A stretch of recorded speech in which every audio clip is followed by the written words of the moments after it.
Yan na naman, gagawa na naman tayo ng ating soup for tonight. Ito po ang aking ingredients. Yan. Ito, ano siya,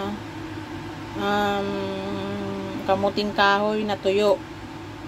Ito, balat ng dalandan.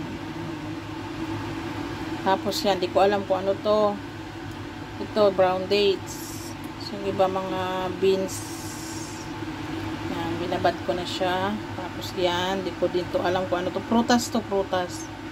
Tsaka to, yan, di ko rin alam kung pangalan yan.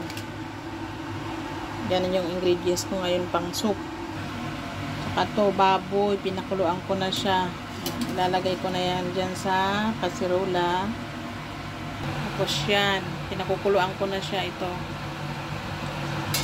Ito po, ano siya, shell, mga laman ng shell na tuyo. Yan, mga shell yan na tuyo. Sama yan sa ingredients ko ngayong soup.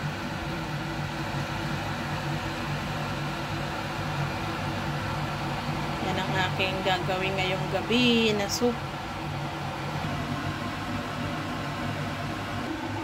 Yan ang mga ingredients.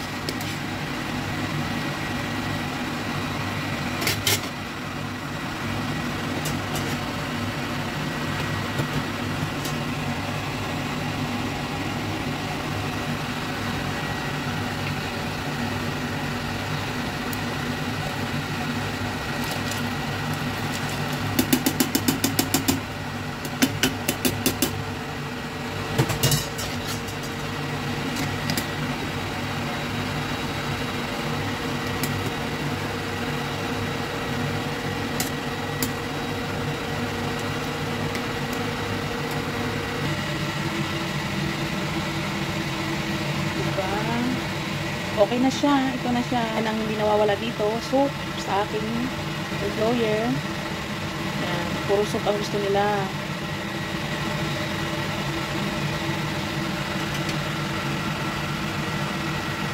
Okay na yan. Lagyan na natin siya ng isang kutsarang asin. Tapos pakuluan ng matagal. Lagyan natin ng asin.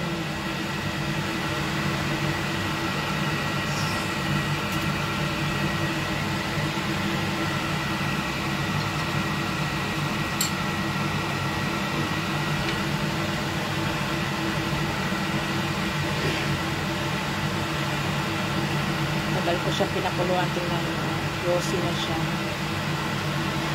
Long soup to. Pag Chinese soup, long soup talaga siya. Yan.